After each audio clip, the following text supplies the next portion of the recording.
Today we explore Upāli Sutta from the Majjhima Nikāya, or the middle-length discourses of Lord Buddha from the Pali Canon. It's Majjhima Nikāya number 56.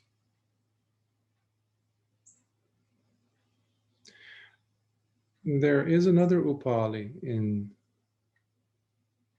the Dhamma, in the Buddhist history, to whom we owe a great deal, and that is the person who used to be Lord Buddha's and other princes' barber, who later on became a bhikkhu himself, and he was, in a sense, the expert on the Vinaya, on the rules of discipline. This is not the same Upāli. This is the householder Upāli that we will get to know intimately today. It's a long sutta, so I'm going to try to cover as much as I can without taking anything away from it. We have here a beautifully captured event in this sutta that took place in the city of Nalanda, which to this day exists in India. And Nalanda became very famous in Buddhist history because it used to be the second oldest university in the world. It used to house over 10,000 bhikkhus, students, who would have to take so many exams, pass so many exams in order for them to pass and to be entered and to be taught by one of the, I think, either 5,000 teachers or 2,000.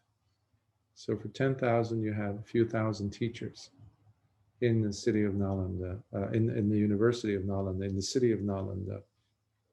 So this event takes place there. And the Nalanda University, unfortunately, was destroyed by the Muslims with the help of the local Brahmins several centuries later. And they say, well, all the bhikkhus, whoever was still there, left in their kutis, who hadn't run away, they were massacred and then killed. And the whole thing was burned, the whole complex. It's a huge complex. And they say that it took months for the fires to die down. Months. So this event takes place there. And it's interesting because in the interaction, in the dynamics of communication that takes place throughout the sutta, we see how people didn't behave so differently than us today, especially when it comes to scheming and planning to, in this case, to discredit someone, as we'll see, or in being hypocritical, especially in terms of one's own religious or spiritual practice. But what I do want to focus on is more on the beauty of a genuine seeker of truth, the one who pushes through the inertia of ignorance and laziness and in order to find out answers. And namely, it is in the person of Upāli, who happens to be the supporter of this major religious leader and his dispensation, meaning Mahavira or Nigantanata Buddha, in a sense, the recognized founder of the Jainism or Jain faith, which exists to this day, both in India and elsewhere. So here is Upāli, who is a supporter, or in Pali we use the term dayaka, supporter financially primarily, and he's a wealthy businessman. So um, without dayakas, or without supporters, such supporters, a tradition or even a teacher cannot last long in their work. So such supporters are always needed, necessary to help that dispensation or teaching, whatever that teaching may be, to to be around. So he happens to be one of crucial factors in Jainism. So he had made his money primarily through the making and selling of salt. So he came from a city called Balaka, and he was known as the supporter of Jainism in and Mahavira at the time um, of Jainism, the leader's life, and specifically in the city of Nalanda. We'll see how Upali possesses discernment and courage, because he puts himself and what he believes, what he understands to be the truth, on the line, which is something that's rare, and rare in anyone, let alone in a householder who has other responsibilities. Um, so he's not even a bhikkhu or an ascetic, but he is willing to push the envelope, if you will, to want to go straight to the Buddha, in fact, to debate with him so that he could make the Buddha refute his own doctrine. That's how much confidence he had. So it is quite commendable to have that much of a drive. I don't necessarily call that a sense of ego per se. It's just almost naivete. There's almost some sense of naivete, one might think, but even that, I don't think it's suitable to describe his longing to test what he knows to be the truth, what he has been told to be the truth, to put it on the line, as it were. So, so this tells a lot about his character and how dedicated he was.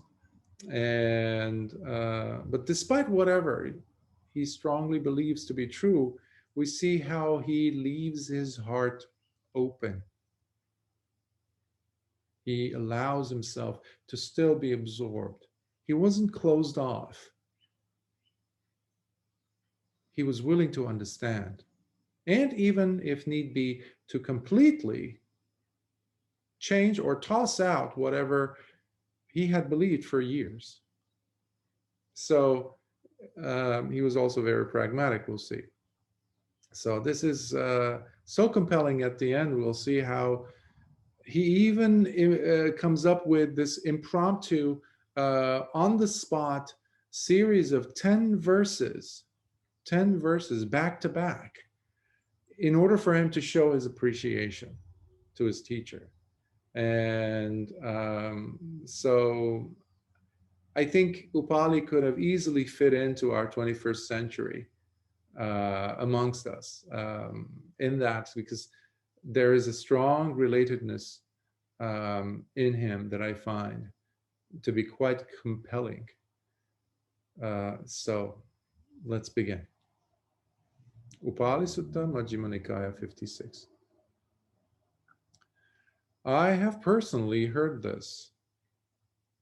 At one time, the Blessed One was staying in Nalanda at the mango orchard that was owned by Pavarika. It was during that time that the naked ascetic Niganthanataputta was also staying in Nalanda, along with a large retinue of his Jain ascetics, while being supported by his lay followers. Now, a few words about Niganthanataputta. He's commonly and historically named or called Mahavira, or the Great Conqueror. And he was a contemporary of Lord Buddha. He was, they say, he was a little bit older, if not a lot older than Lord Buddha. Because when Siddhartha became the Buddha after his awakening, he was only 35. So they say that Mahavira or Nigantanatha Buddha already was almost twice his age. Um, so he's the last of the 24 Tirthankaras, other conquerors or legendary. Um, Tirthankara means like crossing path maker, if you transliterate it, or crossing maker or junction maker. In short, it's like a savior. Um, and Mahavira also means the great hero, also. Vira. In yoga, we have Virabhadrasana 1, 2, and 3, which is the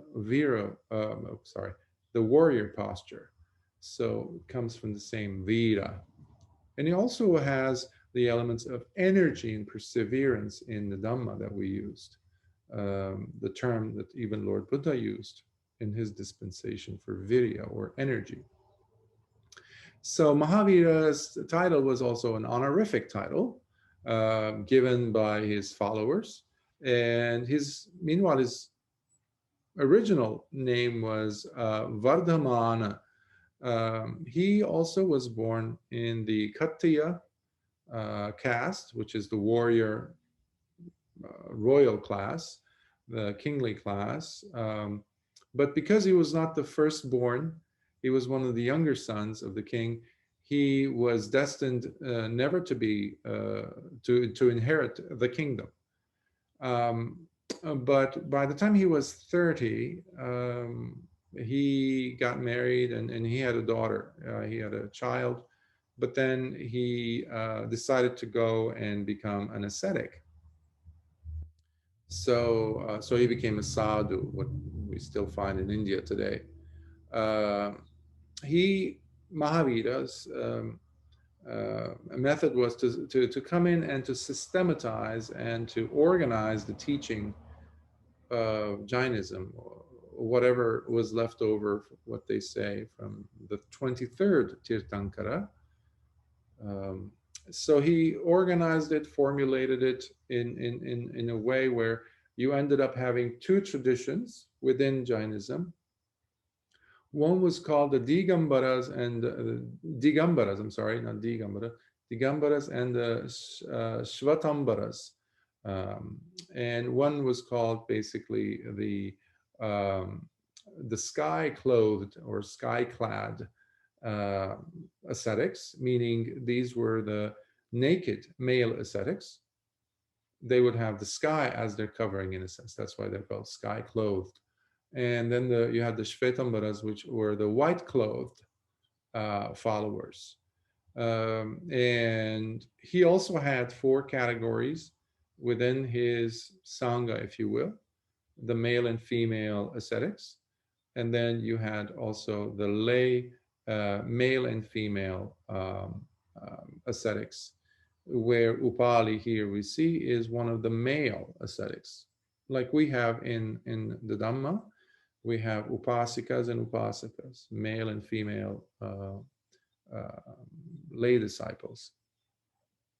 So, although older, Mahavira than Lord Buddha, we see how throughout the Pali Nikāyas in the suttas, how there's a consistent intrigue, there's a consistent contentious relationship, primarily from the side of the Jains.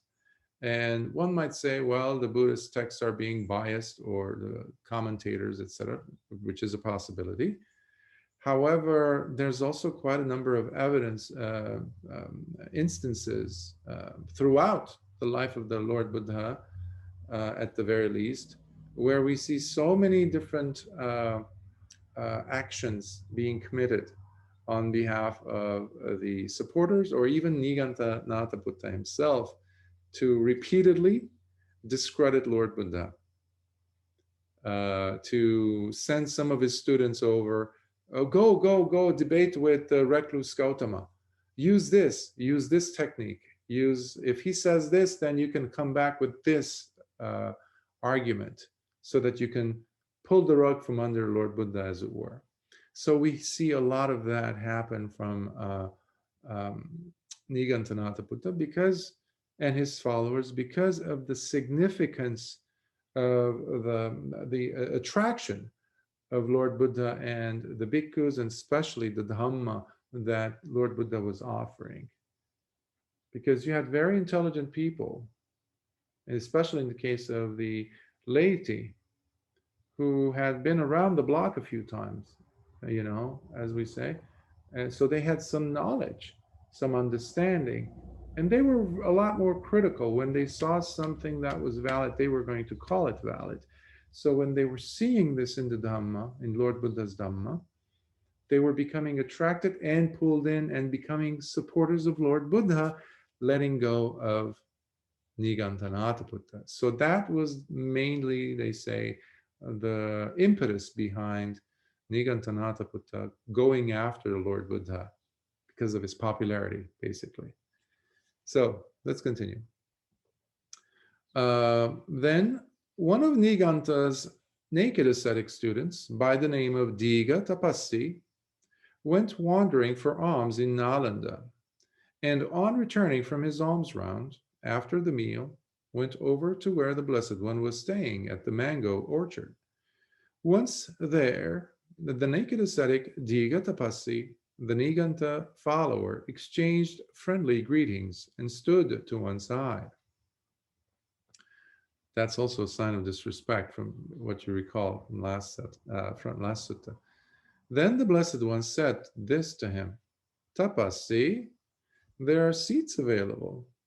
If you wish, you may go ahead and sit down.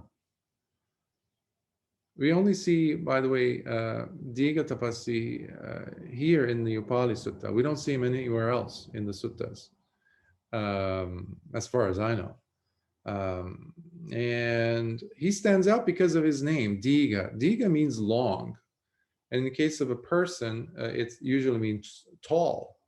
So he was the tall tapassi, and tapassi comes from tapo or tapas, which is the fire or practitioners of austerities. So he was the tall, austerity practicing naked ascetic.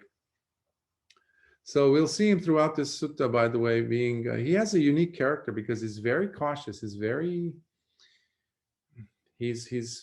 careful, like measuring everything he says, but he's very closed off because we'll see him getting plenty of opportunity to really change his position given the presence of Lord Buddha, but he doesn't. He sticks to his to his guns, as they say, but you see throughout the sutta, especially near the end, where he never underestimates the wisdom of Lord Buddha, though. He doesn't do that. So he's smart enough, I guess, that he does that much. Okay. Let's continue.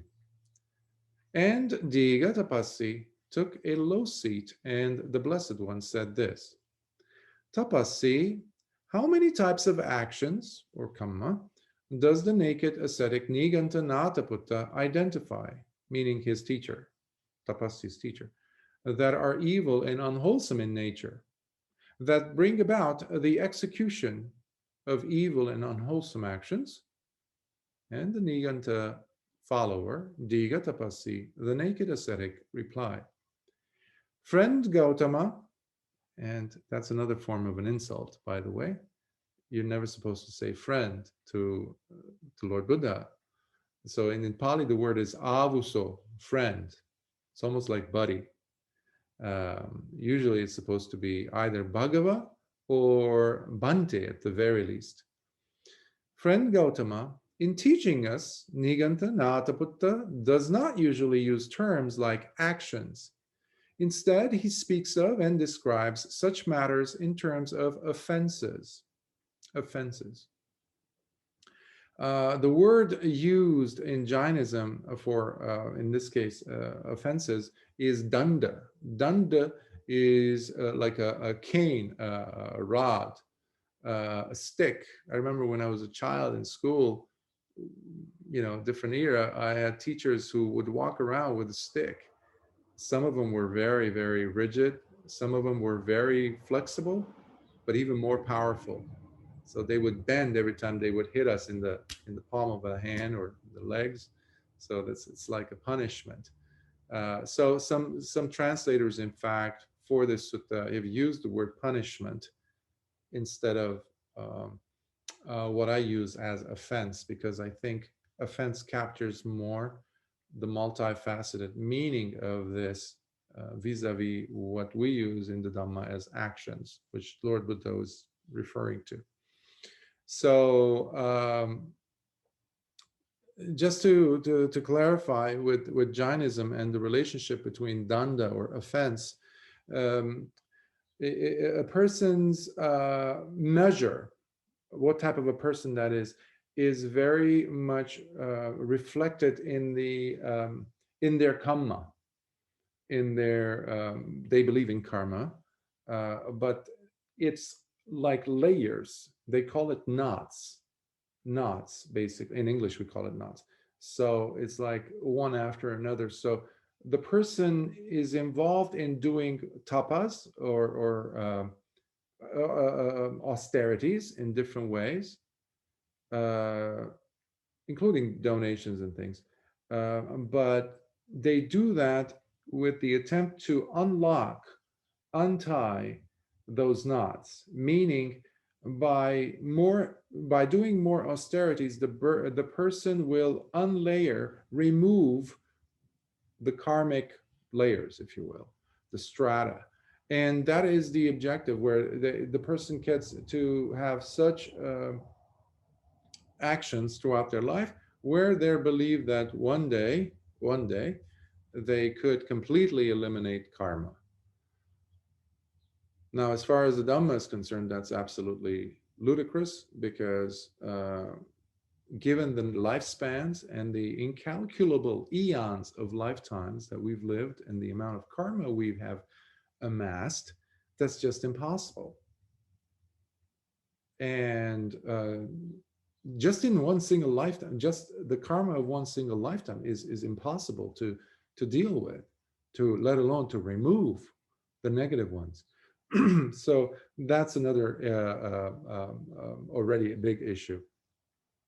Also, danda they refer to it as restraint or suppression, rather. Excuse me. Where, and this is a different type of restraint than we see in the Dhamma, which is sangvara, where there's the four right efforts, for example, in the Dhamma. So that is different than their restraint, um, because in the Dhamma we learn about the four right efforts, but as in every principle we cover there, um, the presence of discernment is a must. However, in the Jain understanding of suppression or restraint, the action is what matters,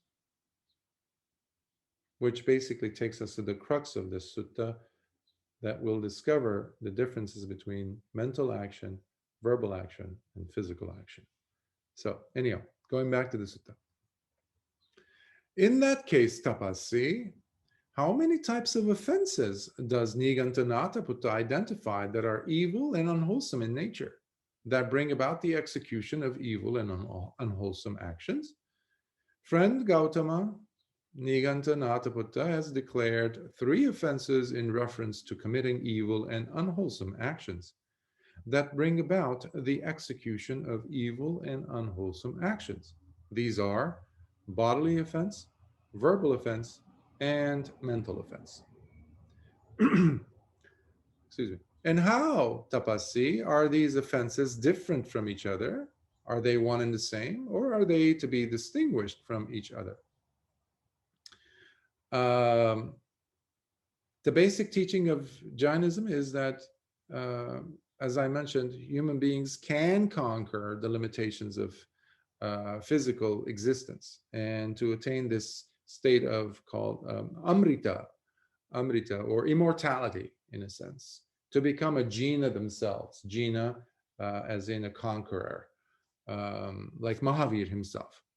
He claimed to be a conqueror.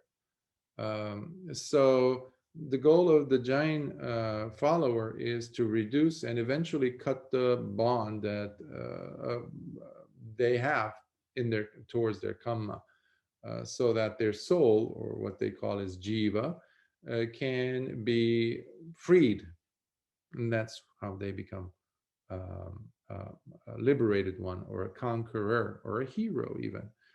Um, yeah, so I just wanted to mention that. Okay, so friend Gautama, bodily offense is one thing, verbal offense is another, and mental offense is yet another. In that case, Tapassi, from these three offenses that are described as being different from each other, which one does your teacher identify and declare as the most significant and blameworthy in committing evil and unwholesome actions that bring about the execution of evil and unwholesome actions? Is it the bodily offense, verbal offense, or mental offense?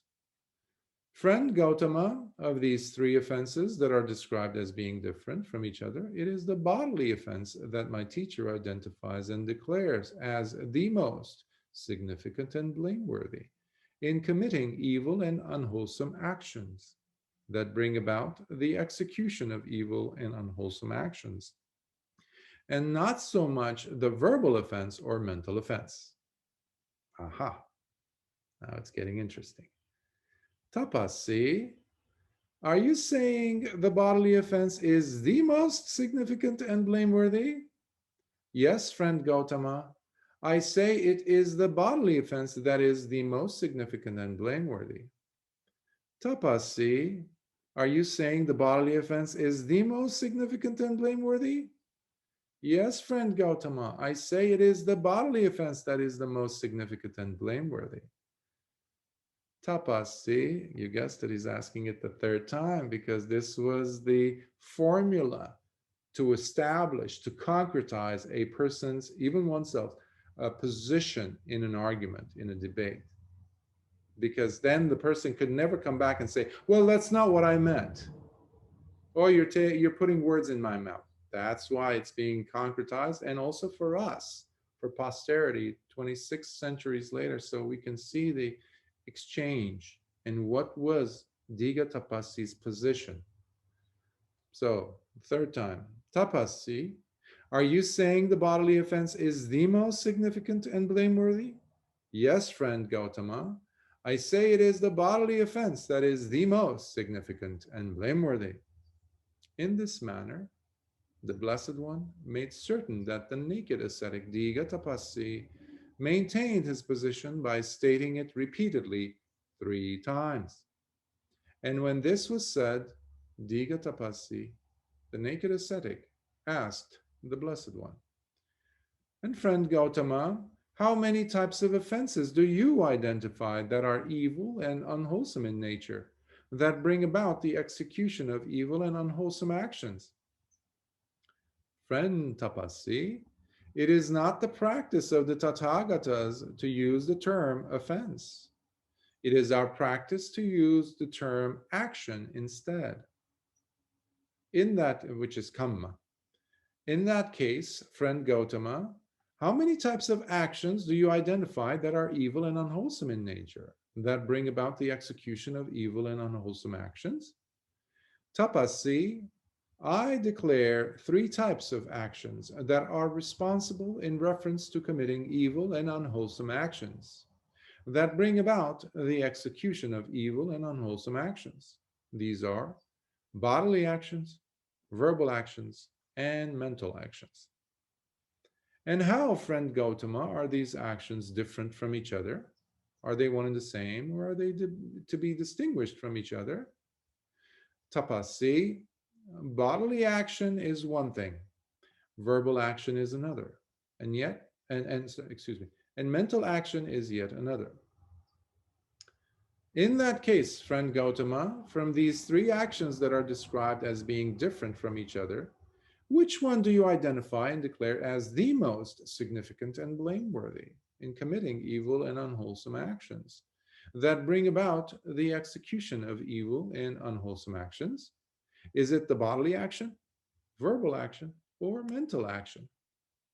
Tapasi, of these three actions that are described as being different from each other, it is the mental action that I identify and declare as the most significant and blameworthy in committing evil and unwholesome actions that bring about the execution of evil and unwholesome actions, and not so much the verbal offense or mental offense. Several months ago, I was witness to, I wasn't present physically, but I saw an exchange between a teacher and a student. And the teacher happened to be a Buddhist monk. And the student asked this teacher um, something that appeared to be very perplexing and also causing, from what I could physically observe from him, his physical behavior towards the question he was asking about, that he was somewhat this was a very important question to him.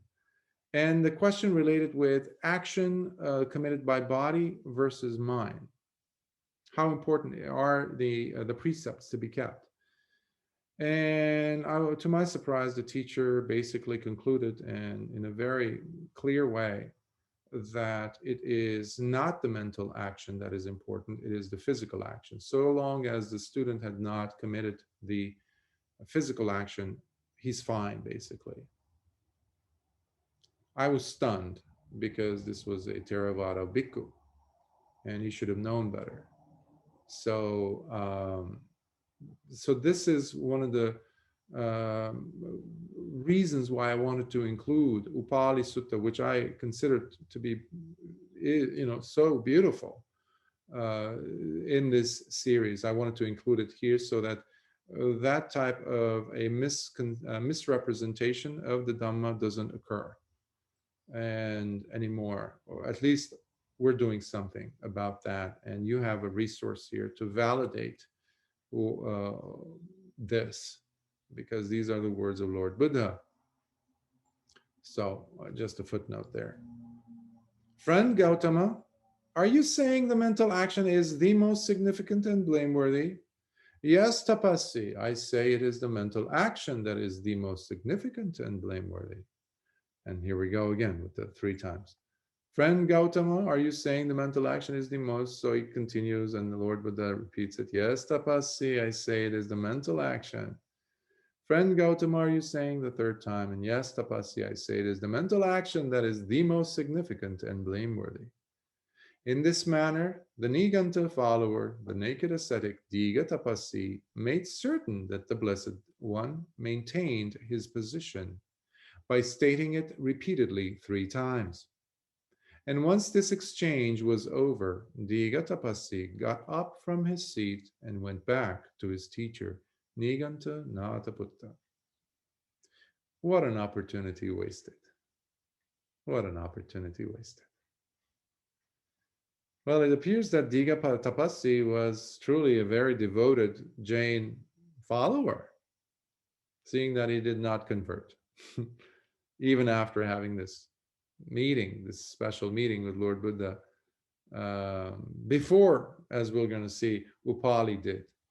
So he meets Lord Buddha before the householder Upāli comes into the scene, as it were. Meanwhile, the naked ascetic Nigantanataputta was seated surrounded by a large gathering of his lay supporters and his naked ascetics from Balaka, headed by a wealthy householder named Upāli. In seeing Diga Tapasi approach his assembly, Nigantanataputta asked him, Tapasi, where are you coming from at this time of day? Bhante, see, Bhante, he comes, he doesn't call him friend. Bhante, I am coming from the presence of the recluse Gautama. Ah, And did you engage in any discussion with the recluse Gautama?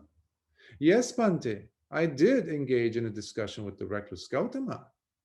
And what was the nature of the discussion that took place between you and the recluse Gautama Tapassi? Then the naked ascetic, the Niganta follower, Diga Tapassi, related the entire conversation that took place between himself and the Blessed One.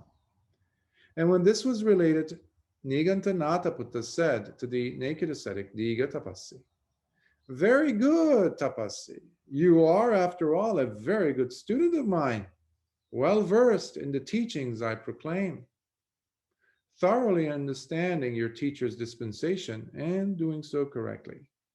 For how could the trivial mental offense be in any way as important or significant as the physical offense? On the contrary, it is the physical offense that is the most significant and blameworthy in committing evil and unwholesome actions, that brings about the execution of evil and unwholesome actions, and not so much the verbal offense or mental offense. Tapassi, you have indeed said the right thing to the recluse Gautama. When this was said, the householder Upāli, the most prominent lay supporter of the Nigantas, exclaimed, very good, Bhante. It is truly great that the Venerable Diga Tapassi, being a very good student and well versed in the teachings you proclaim, thoroughly understands the teacher's dispensation correctly, etc. He repeats that whole section. And then he adds this, Bhante, I will now go to the recluse Gautama and bring up this subject again to him, as I challenge him on his doctrine by debating with him, refuting his doctrine. And if he maintains his position, as he did with the Venerable Diga Tapassi, then just like a stronger man would grab hold of a long-haired lamb by its fleece, dragging it this way and that as one pleases, in the same way I will drag the recluse Gautama this way and that, as I debate with him, refuting his doctrine. He adds a few more examples or analogies as to what he's going to do. Just like a strong distillery worker at a brewery would fling the massive distilling mixer into the deep vat, and grabbing hold of its end, he would pull it towards him, mixing it and dragging its contents this way and that. In the same way, I will drag the recluse Gautama this way and that, as I debate with him, refuting his doctrine. He's not done yet. Just like a strong distillery worker would grab hold of the distillery strainer by its ears as he tosses its contents up and down, turning and shaking it upside down, dragging it this way and that. In the same way, I will drag the recluse Gautama this way and that, as I debate with him, refuting his doctrine. And just like a 60-year-old elephant that jumps into a deep pond and enjoys entertaining itself by playing the game of hemp washing, in the same way, I will have fun with the recluse Gautama as I debate with him.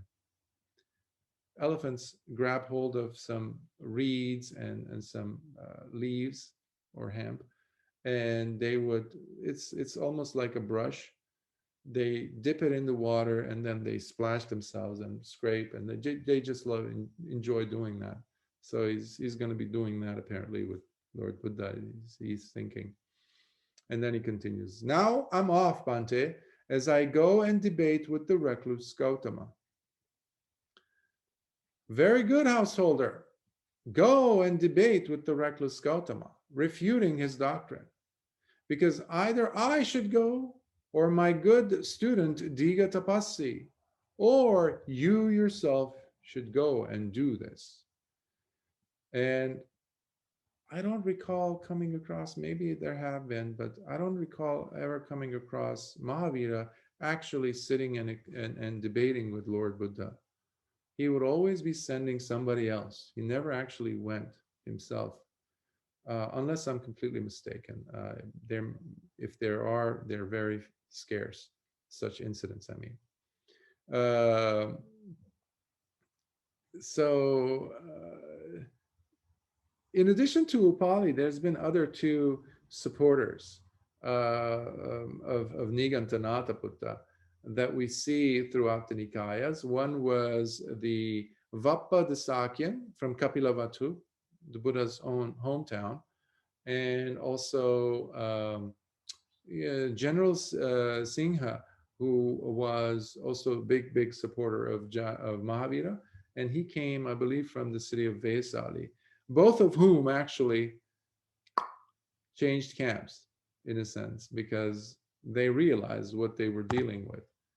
And that's why I have tremendous respect for householders of such a caliber who would stand their ground and say it like it is and not pretend to be otherwise.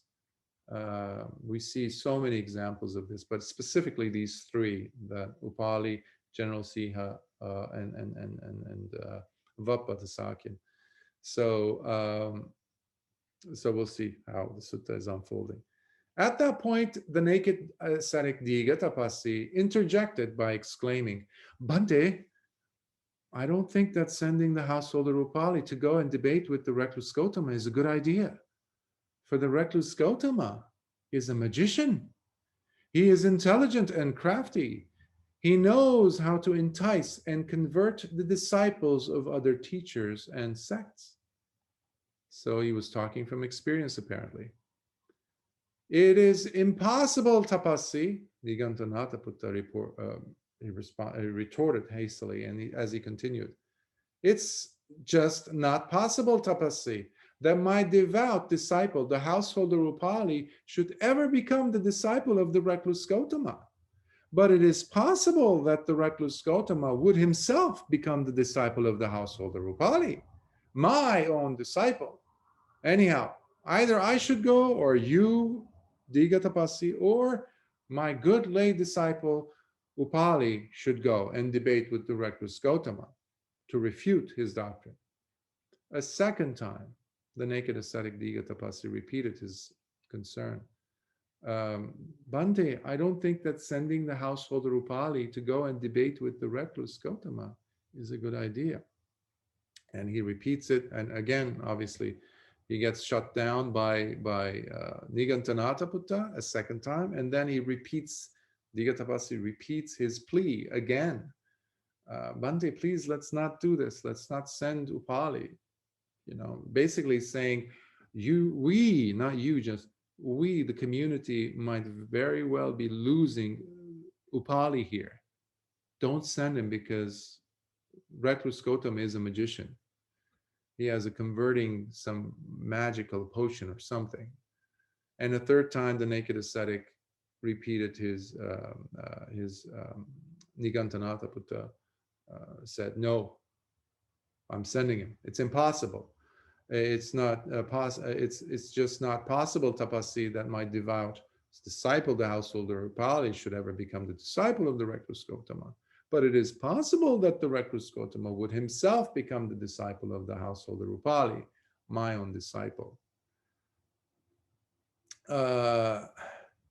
Something that is necessary to be said here is that in addition to just trying to, like I mentioned earlier, of Mahavira's or Nigantanatha Putta's consistent effort and his close disciples' efforts in undermining, discrediting the Dhamma or Lord Buddha, we also need to mention how there have been cases where they have even engaged in criminal activities. It wasn't just doing debates and proving or refuting Lord Buddha's statements or doctrine wrong. So in several cases, we have them targeting Lord Buddha himself. One time they had paid this woman to pretend that she had been pregnant with by Lord Buddha, and she had tied this pillows around her waist and covered it up, and she goes in while Lord Buddha is giving a Dhamma talk.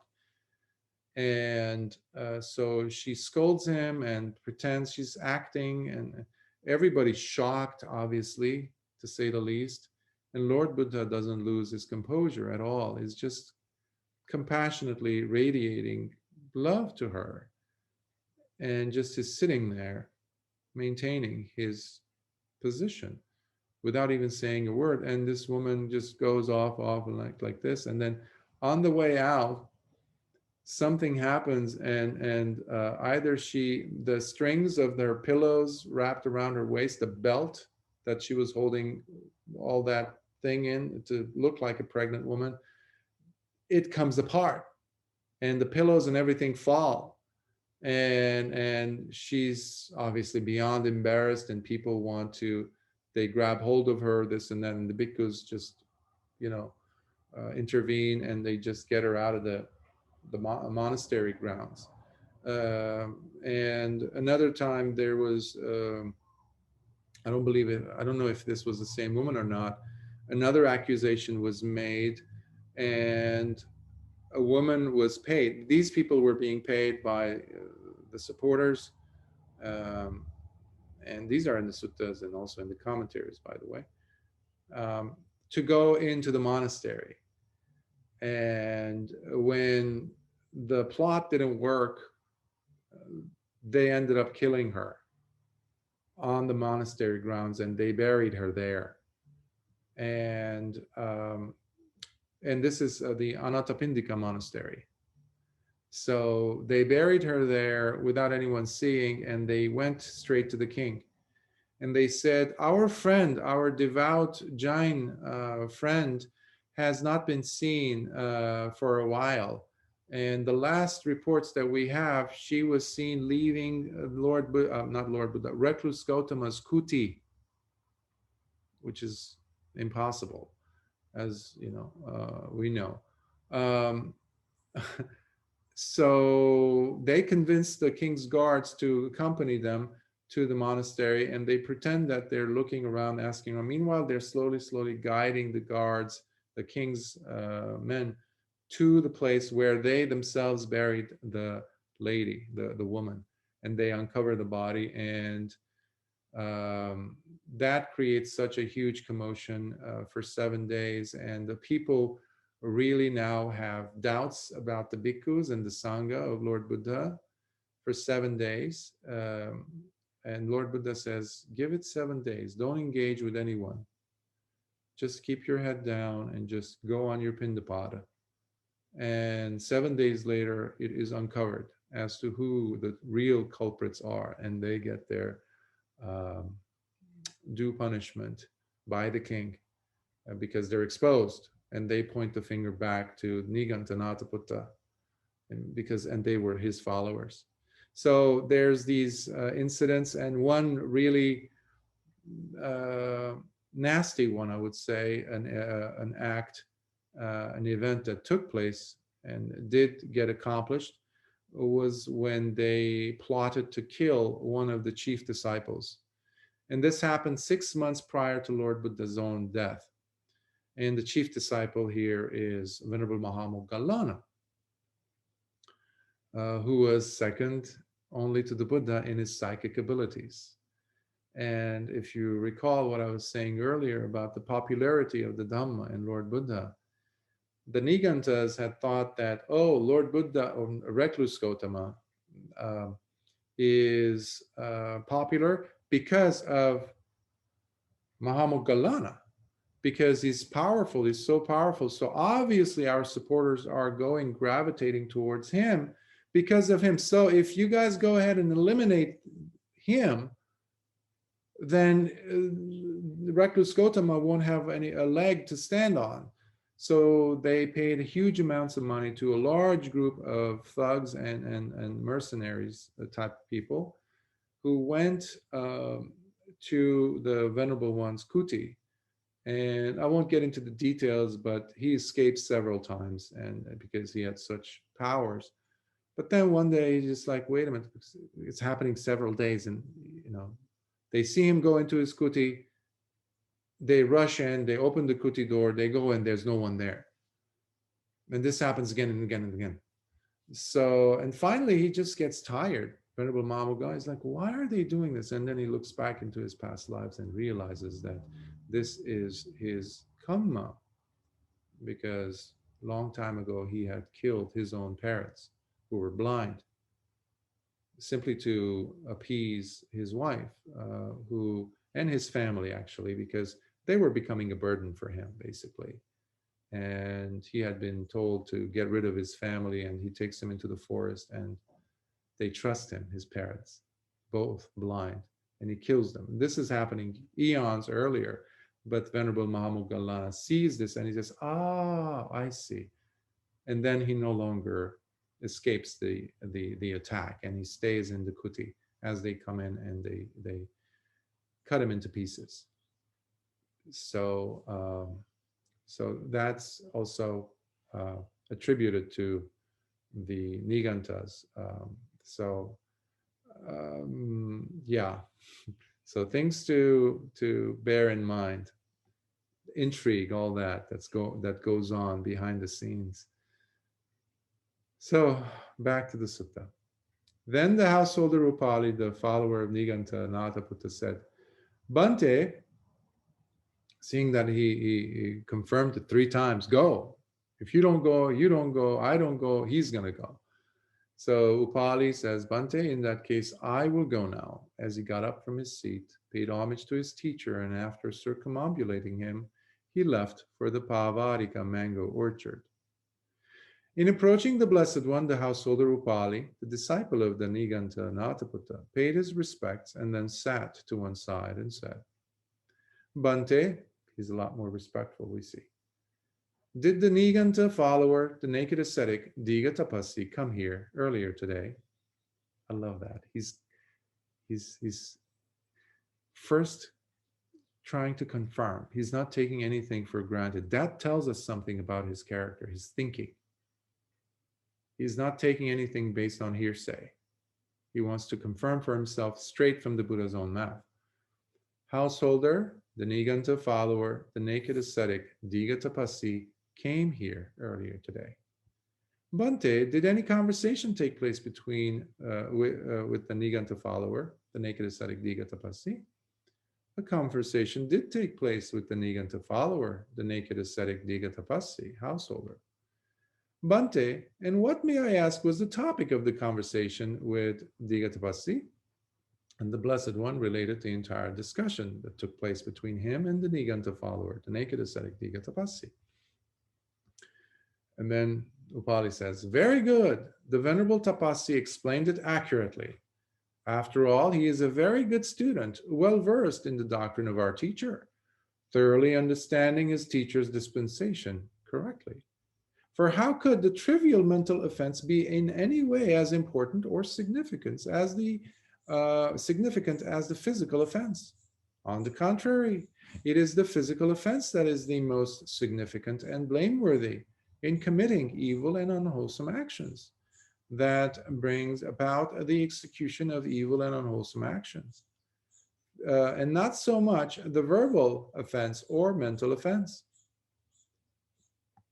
Householder, if you also base your understanding of truth on this doctrine, holding on to it as true, and are willing to discuss it further, then perhaps we can have a conversation on this matter." Now, if you see, Lord Buddha did not really probe Diga Tapasi when he met him earlier. Here, however, you can tell almost like there is hope with this one, he's thinking, because Lord Buddha had the ability to see the person if they were ready or not. And we're going to see why he did what he did. "Bhante, I also base my understanding of truth on this doctrine, holding on to it as truth, and I am willing to discuss it further. So yes, let us have a conversation on this matter." Aha. "What do you think, householder? Suppose there is a follower of Niganta Nataputta, a naked ascetic, who suddenly becomes gravely ill.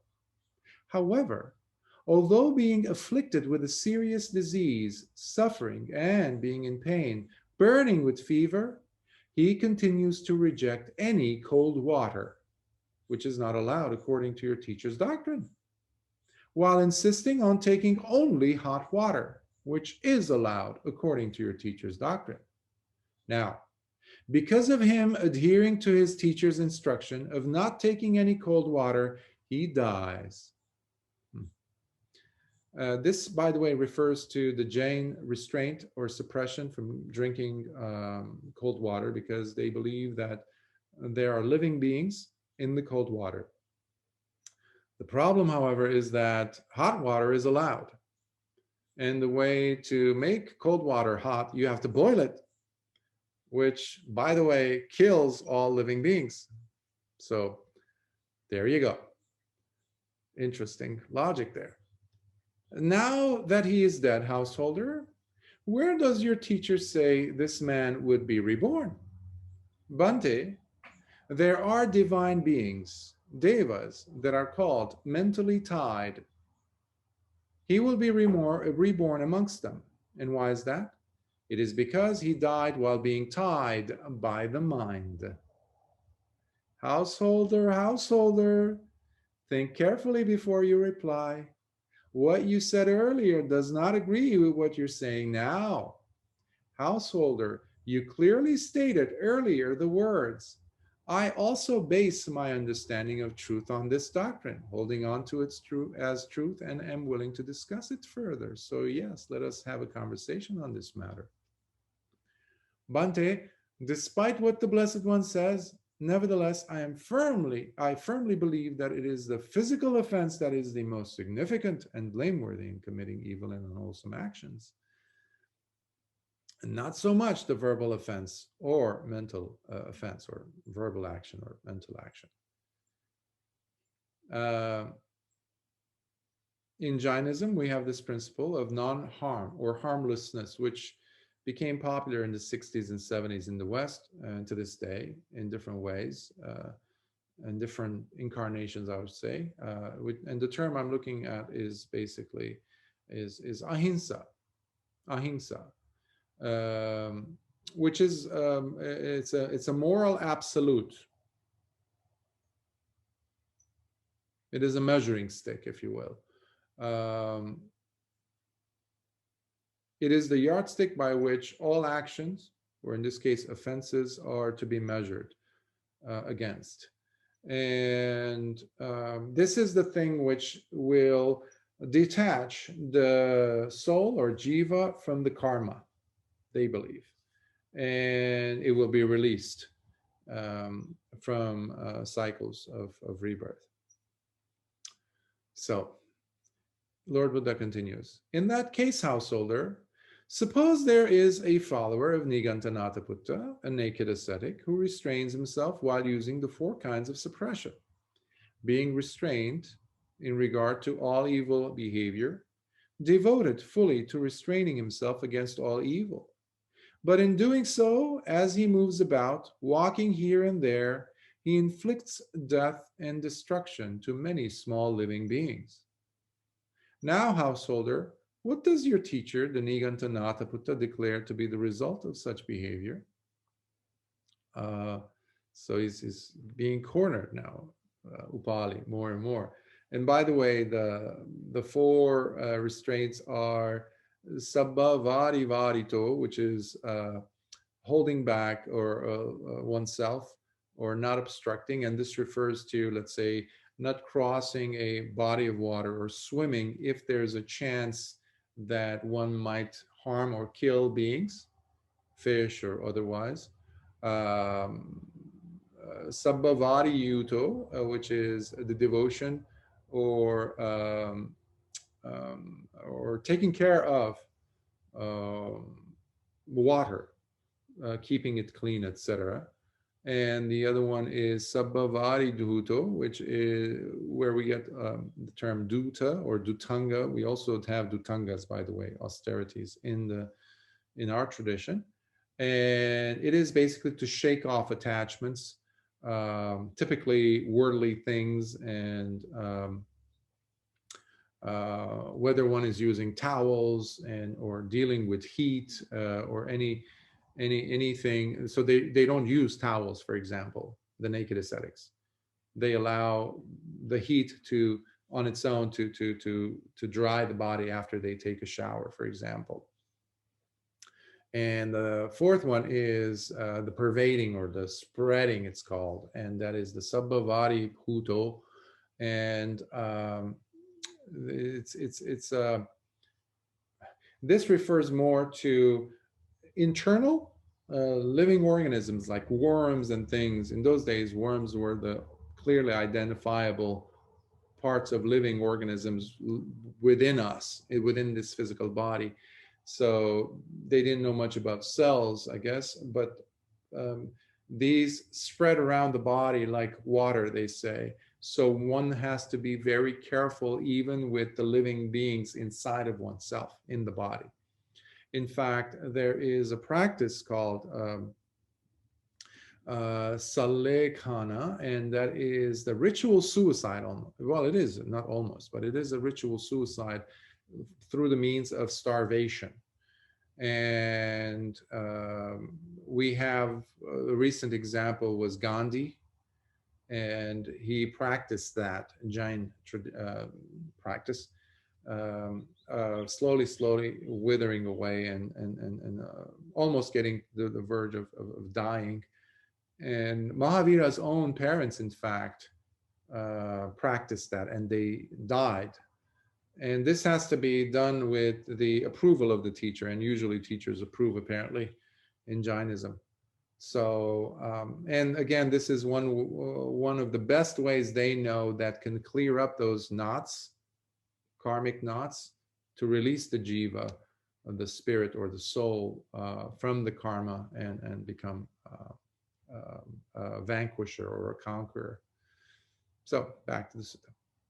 Bhante, my teacher, the Niganta Nataputta, declares whatever is unintentional to be of no significance. So Lord Buddha was asking, like, wait a minute, this person going back and forth, doing this, even though is following these four restraints, what if he kills all these beings underneath his feet, for example, if he's not seeing them or not looking, or it's in the dark? And basically, he said, Mahavira says, if it's unintentional, then hey, there's no significance. But householder, what if it were intentional? In that case, Bhante, it becomes of great significance and is blameworthy. And in what type of offense is it, householder, that your teacher identifies and declares the presence of intention? It is in mental offense, Bhante. Householder, think carefully before you reply. What you said earlier does not agree with what you're saying now. So he repeats what he said earlier again. And then Upāli says, Bhante, despite what the Blessed One says, nevertheless, it is the physical offense that is the most significant and blameworthy in committing evil and unwholesome actions. What do you think, householder? Is Nalanda densely populated? And are the people of Nalanda rich and prosperous? Bhante, Nalanda is indeed densely populated, and its people are truly rich and prosperous. Householder, suppose a strong and powerful man would come brandishing an unsheathed sword in hand, shouting, within an instant, I will turn the whole of Nalanda into a mass of flesh, a pile of dead flesh. Now, householder, would he be able to do it? Bhante, even if there were 10, 20, 30, or even 40 men to join him in such an evil act, they would still be unable to do it in an instant, let alone one evil man such as that. Householder, suppose a recluse or a Brahmin who has the ability to wield psychic powers with his mind, who comes saying, within an instant, I will reduce the whole of Nalanda into ashes with a single defiled and evil intention. Now, householder, would he, by wielding psychic power with his mind, be able to turn Nalanda into ashes in an instant with a single defiled and evil intention? So one man was coming with a sword, and he said, there's no way the sword, that's the physical. But here, it's an evil intention. let's say, spell or mantra or something like that. And then Upāli responds, Bhante, such a recluse or Brahmin, by wielding psychic powers with his mind, would be able to turn not just one, 10, 20, 30, 40, or even 50 such Nalandas into ashes in an instant with a single and defiled intention, let alone a single trivial Nalanda. And you guessed it, Lord Buddha is saying, householder, householder, think carefully before you reply. What you said earlier does not agree with what you're saying now. And then Upāli again repeats, Bhante, despite what the Blessed One says, nevertheless, it is the physical offense that is the most significant and blameworthy in committing evil and unwholesome actions. That brings about the execution of evil and unwholesome actions. Not so much the verbal offense or mental offense. Householder, are you familiar as to how the Dandaka, Kalinga, Medja, and Matanga forests came into being? Yes, Bhante. These are apparently forests in India at the time. And how exactly, householder, did these forests come into being? Bhante, I have heard that they are the results of a hateful mental act performed by some meditating yogis. Householder, again, basically mental power, mental action. Householder, householder, think carefully before you reply. What you said earlier does not agree with what you're saying now. Householder, you clearly stated earlier the words, I also base my understanding of truth on this doctrine, Mahavira's doctrine, holding on to it as truth, and am willing to discuss it further. And then here is Upāli's response. Bhante, I was fully satisfied and delighted even with the very first simile the Blessed One presented to me. Nevertheless, as I wish to hear more of the wonderful illustrations and explanations given by the Blessed One, I intentionally prolonged our discussion, feigning opposition, faking it. And now I understand, Bhante. Now I understand, Blessed Lord. He continues. It is simply magnificent, Bhante.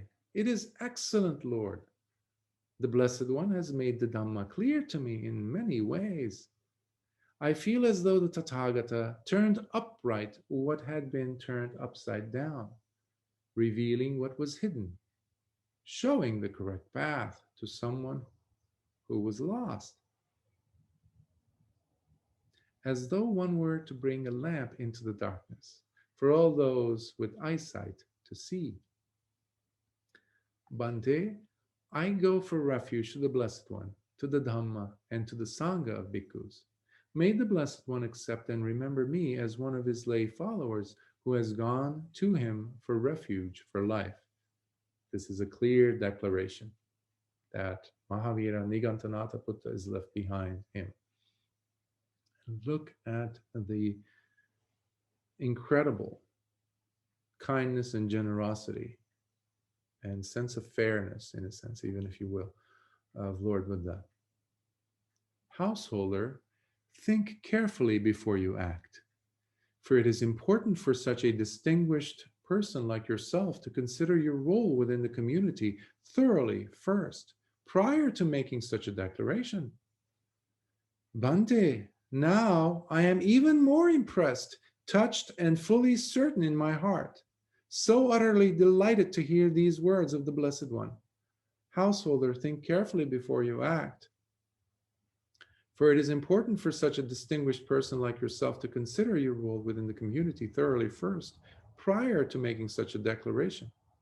After all, if it were any of the leaders of other sects, in hearing they were about to acquire me as their disciple and supporter, they would immediately carry me about like a banner, like a flag, through the streets of Nalanda, announcing to everyone how the householder Upāli is now my disciple, my supporter. Yet here, not only do I not see the Blessed One doing such a thing, Quite the contrary. He is even cautioning me with his words of advice by saying, householder, think carefully before you act. Therefore, Bhante, for the second time, I go for refuge to the Blessed One, to the Dhamma, and to the Sangha of bhikkhus. May the Blessed One accept me and remember me as one of his lay disciples, who has gone to him for refuge for life. Again, the Buddha says, householder, remember that for a long time your clan has been an avid supporter of the naked Nigantas. And to this end, you should consider that alms continue to be offered to them when they approach your home. And Lord Buddha was not just telling this or saying this to Upāli, he was also saying this for everyone to follow in posterity, to come in time and to see, and to no one would have the opportunity or the chance to point the finger and saying, the Buddha was basking in the support while neglecting how this would impact the Jains, or those naked ascetics, in their procurement of alms food. We see the opposite here. He's also concerned about them. Bhante, now I am even more impressed, responds Upāli, touched and joyful in my heart, so utterly delighted to hear these words of the Blessed One. For I have often heard from the Nigantas the claims that the recluse Gautama declares the following: offerings should only be made to me, not to other leaders of sects. Offerings should be made only to my disciples and not to the disciples of other sects. Offerings made to my disciples are of great fruit, but not the offerings made to others. But here, on the contrary, the Blessed One yet again advises me kindly to continue making offerings to those naked Nigantas. Therefore, Lord, when the time is appropriate, we shall provide such offerings to them as needed. So for the third time, Blessed Lord, I go for refuge to the Blessed One, to the Dhamma, and to the Sangha of bhikkhus. May the Blessed One accept and remember me as one of his lay followers who has gone to him for refuge, for life. At this point, we see Lord Buddha beginning to teach him the Dhamma. Then the Blessed One gave the householder Upāli the Dhamma, gradually unraveling it for him. This gradual process is extremely important. We saw this as early as Bahya, where Lord Buddha said to Bahya, this is not the right time. He wasn't refusing him to teach him, but he wanted to calm his mind down because he had been running since from Mumbai for a few days. It's a long, long journey. So the gradual process is necessary for the teacher, a teacher of his level, sublime level, to see the mind of the student becoming more and more and more calmer and calmer and calmer, and more able to absorb, process, discern, and understand what was being given, imparted to him. So gradually unraveling it for him, beginning with the discourse on the benefits of making offerings. And that's what Tathagatas begin to teach. And that's what we emulate as teachers, as bhikkhus, when we give instructions to lay people or anyone. We start with dana, which is the generosity, understanding the significance of it. Then a discourse on the benefits of developing a virtuous character through one's behavior with mental, verbal, and bodily actions. Sila, dana, and then we jump into sila. Followed by a discourse on the heavenly realms, the devas, and which again goes contrary to what many secular Buddhists consider to be redundant and unnecessary, passé thing. Unfortunately, they some of them have this position still, and here we see again the importance of it to be included in the Lord Buddha's teaching Upāli.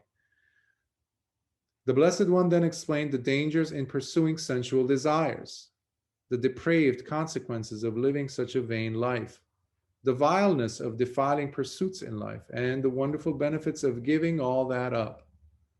When and then when it was time, while observing how the mind of the householder Upali was ready, malleable, free of hindrances, lofty and pleased, the Blessed One expounded to him the exalted Dhamma of the Buddhas, which is the truth of suffering, the truth of its arising, the truth of its cessation, and the truth of the path that leads to the cessation of suffering.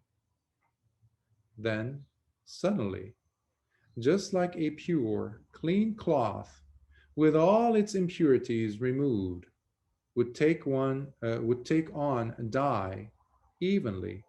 In that same manner, the spotless, stainless vision of the Dhamma arose in the heart of the householder Upali, right as he sat there listening attentively to his teacher, with his hands gently clasped together. And he knew in his heart, with unshakable certainty, whatever arises from causes is of the nature to cease. Whatever has the nature of arising also has within it the nature of ceasing. Here we see Upali experiencing the truth of the Dhamma by knowing and penetrating into it. This stage is where all doubts about the Buddha, Dhamma, and Sangha disappear. One simply knows what they didn't ever before. This is something that is not taught, instructed, nor even learned from somewhere or someone else.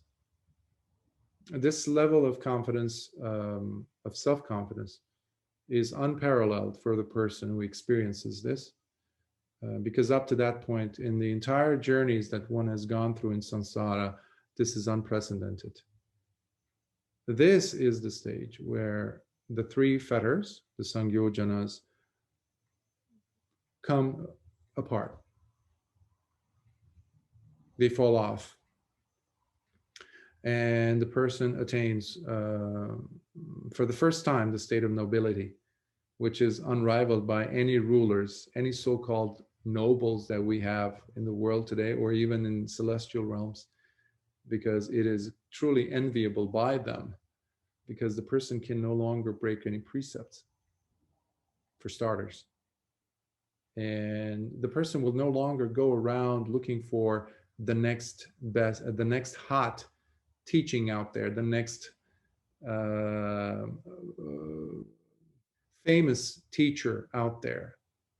The person will never be swayed, try to be still open for taking on another teacher, because it is now established and nothing could replace the triple gem in the heart of such a person, because one knows for sure.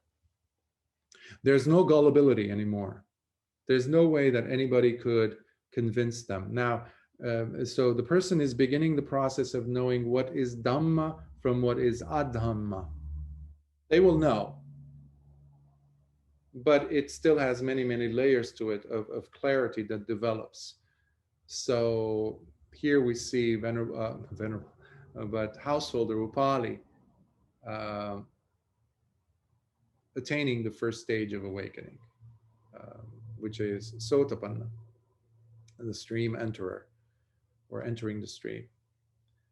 And the householder, going back to the sutta, and the householder Upali then and there saw the Dhamma by knowing and penetrating it with an utterly joyous heart, as he experienced the unprecedented sense of clarity that overcomes all doubts about the Dhamma. And by gaining the sublime state of full confidence in the Dhamma thus, he knew in his heart that there could never be any other teacher or teaching for him other than the dispensation of the Blessed One. Then Upali, the noble disciple, said, Bhante, we will go now. There is much work to be done. Householder, you may do now what you think is suitable. Then the householder Upali, in hearing the words of the Blessed One, being pleased, delighted, and beaming with joy in his heart, arose from his seat and, after paying homage to the Blessed One, and then circumambulating him, went home. Once there, Upali, the householder, addressed his gatekeeper thus, while instructing him: Friend gatekeeper, from now on, the gates of our home are to be shut to the naked Nigantas and Nigantis, the male and female. But the gates are to be kept open wide for the Blessed One, the Bhikkhus, Bhikkhunis, the Upasakas, and Upasikas. And if any Nigantas do approach the gates, you should tell them the following: Wait here, sirs, you may not enter. From today forward, the householder Upali has taken refuge in the Blessed One, and he is now the disciple of the recluse Gautama. The gates are to be closed to all Nigantas and Nigantis, but they are open to the Bhikkhus, Bhikkhunis, the Upasakas and Upasikas of the Blessed One. However, sirs, if you are here to obtain alms food, then please remain standing and food will be brought to you here. Yes, Lord, replied the gatekeeper in agreement. And it was not long after that the naked Niganta follower, Diga Tapasi, heard that Upali, the householder, had now become a disciple and supporter of the recluse Gautama. So he immediately went to his teacher, Niganta Nataputta, and reported, Bhante, I have heard the news that the householder Upali, your disciple, has now become a disciple of the recluse Gautama. That's impossible, Tapasi, replied Nigantanataputta incredulously, while adding, It's just not possible, Tapasi, that my devout disciple, the householder Upali, should ever become the disciple of the recluse Gautama. But it is possible that the recluse Gautama would himself become the disciple of the householder Upali, my own disciple. And as you guessed it, Digatapasi repeats this for the second time and the third time, and again, second and third time. Nigantanataputta still holds his position. Uh, and Digatapasi is just, impatient and he says, either way, Bhante, I will personally go and find out whether the householder Upali has truly become the disciple of the recluse Gautama or not. And then Mahavira says, then go, Tapasi, and find out yourself whether the whole householder Upali has truly become the disciple of the recluse Gautama or not. Then the naked Niganta follower, Digatapasi, rushed to the householder Upali's home. And having reached it, he was met by the gatekeeper, who, in seeing him coming in the distance, called out, Wait, sir, you may not enter. From today forward, the householder Upali has taken refuge in the Blessed One, and he is now the disciple of the recluse Gautama. The gates are to be closed to all Nigantas and Nigantis, but they are open wide to the Bhikkhus, Bhikkhunis, Upasakas, and Upasikas of the Blessed One. However, sir, if you are here to obtain alms food, then please remain standing, and food will be brought to you here. Then the naked Niganta follower, Digatapasi, said, Friend, I am not in need of any alms food, as he left the gatekeeper, while rushing back to his teacher, Nigantanataputta, and gave him the news. Bhante, it is the truth. The householder Upali has truly become the disciple of recluse Gautama. I told you, Bhante, I told you that sending the householder Upali to go and debate with the recluse Gautama was not a good idea. For the recluse Gautama is a magician. He is intelligent and crafty. He knows how to entice and convert the disciples of other teachers and sects. He repeats this again, twice, and then three times. And three times, Nigantanataputta doesn't want to believe it. And the sutta continues. Then, exacerbated, Nigantanataputta himself went and approached the householder Upali's house, followed by a large gathering of his naked ascetic Nigantas. Now the gatekeeper, in seeing the crowd of naked Nigantas headed by Nigantanataputta himself coming in the distance, called out, Wait, sirs, you may not enter. From today forward, etc. He repeats the whole thing. that if they want food, then food will be brought to them, but they have to wait there, which is quite beyond embarrassing. It's demeaning for them because these were his teachers. They would go inside his home, never be left outside the gates. And if you've ever been to these old mansions, huge orchard, like mango orchards, etc., they have vast territory. And so they have several houses until you get to the main house where the lord of the mansion or the lady of the mansion live. So this is pretty far, and they can't even enter.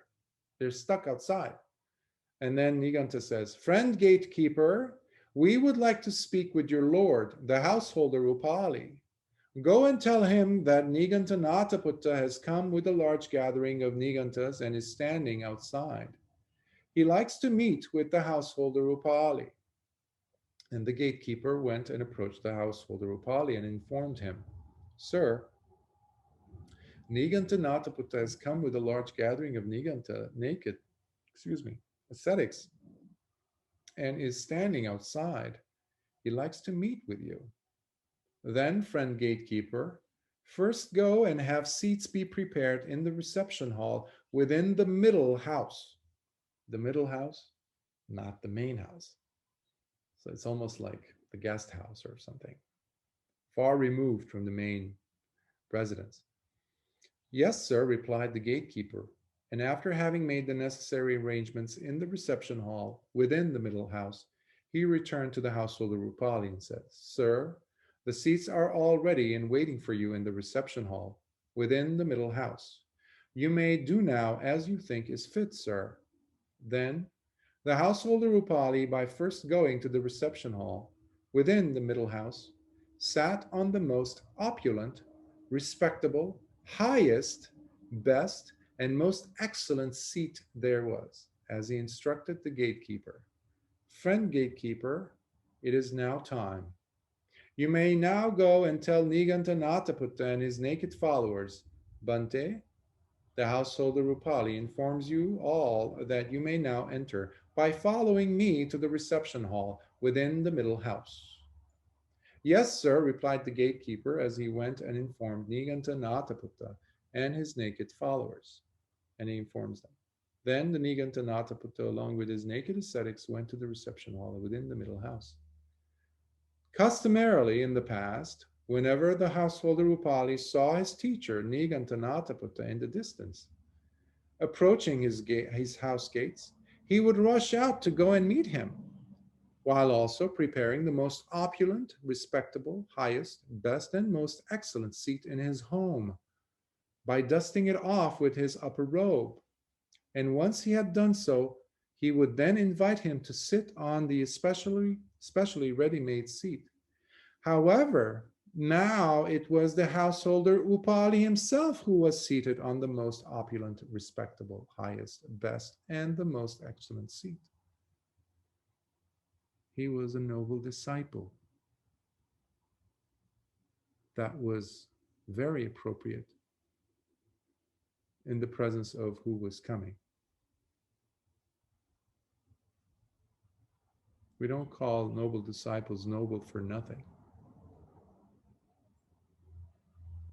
In seeing them enter, the householder Upāli pointed at the other seats and said to Niganta Nataputta and his naked ascetics, "Bhante, there are seats available. You may go ahead and sit down if you so wish."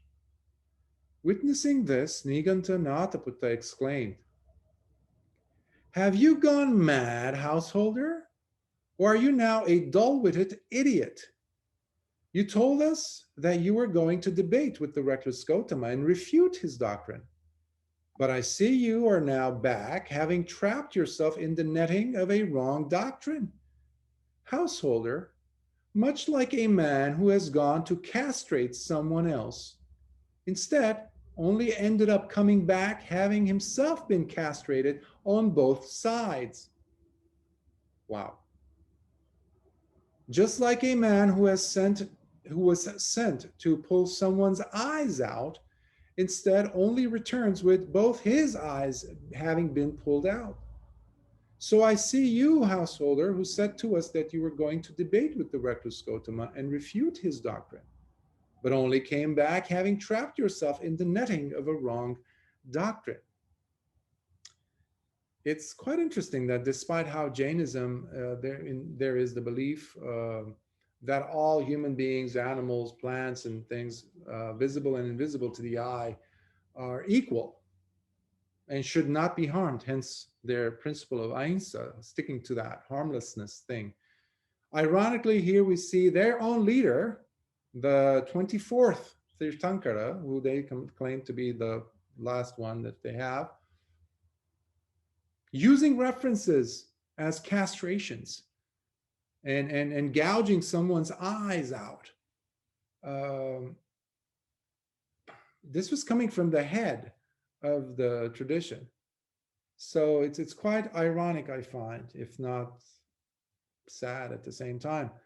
Um, so we get an idea as to how it was practiced. The principle of ahimsa, or non-harm, when you have this kind of reaction taking place in the person who happens to be a Jina, Jina meaning a conqueror, as to their tradition. That's how, Mahavira, or the great warrior, or the one who conquered. So yeah, so that's one of the reasons why we also always have to come back to the heart of the person, not their status or whatever they say. It's through their behavior. Don't trust the words, trust the behavior. Like a therapist had said to me years ago, a therapist friend of mine, and here we see holds true 26 centuries earlier as well. Meanwhile, Mahavira continues his rant. Householder, you have truly been enticed by the crafty recluse Gautama's converting magic. And this is where Upāli starts responding. And how wonderful it is, that converting magic, Bhante. What an amazing enticement it is to be converted. Now, if only my dear and loved ones, my kinsmen and relatives, were to be similarly enticed by that converting magic, it would conduce to their well-being, their benefit, and happiness for a very long time. If only all the warrior rulers and kings were to be similarly enticed by that converting magic, it would conduce to their well-being, their benefit, and happiness for a very long time. If only all Brahmins were to be similarly enticed by that converting magic. And I'll just abbreviate those sections, just read the references he's making as to who he's addressing. If only all businessmen and merchants were to be similarly enticed by that converting magic. If only all workers were to be similarly enticed by that converting magic. If only the universe with its devas, its maras, and its brahmas, along with its generation of recluses, Brahmins, the world with its leaders and its people, were to be similarly enticed by that converting magic, it would conduce to their well-being, their benefit, and happiness for a very long time. To help demonstrate what I mean here, Bhante, I will share with you a simile, for some wise men understand the real meaning of a statement through the means of a simile. A long time ago, there was once a Brahmin, old and burdened with years. He had a young wife who was about to give birth.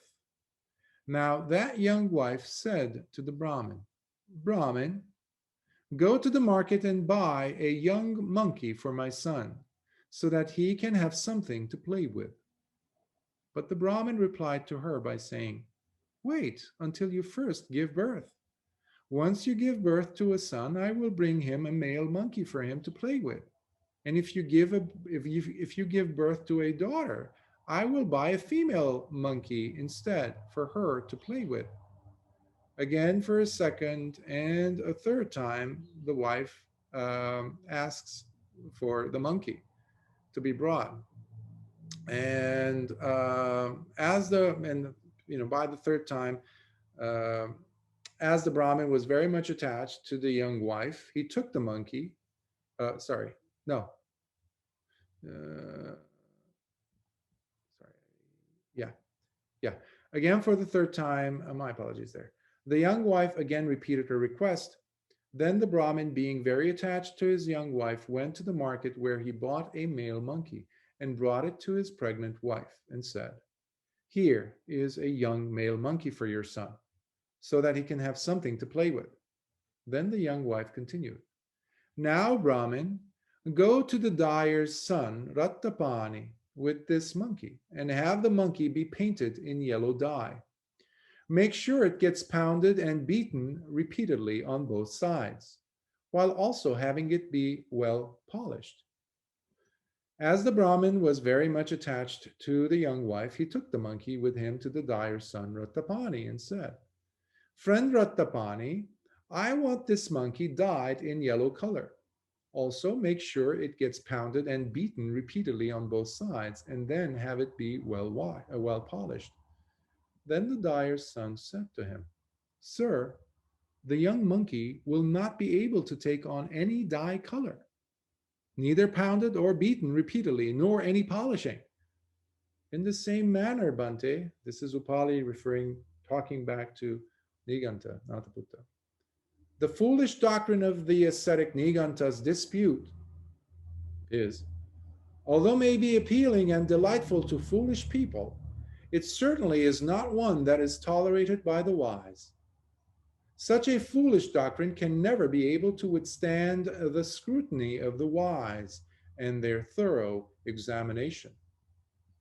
Now, he says, returning back to our old Brahmin, on another occasion, he brought a pair of new robes to the dyer's son Rattapani and told him, "Friend Rattapani, I want this pair of new robes be dyed in yellow color.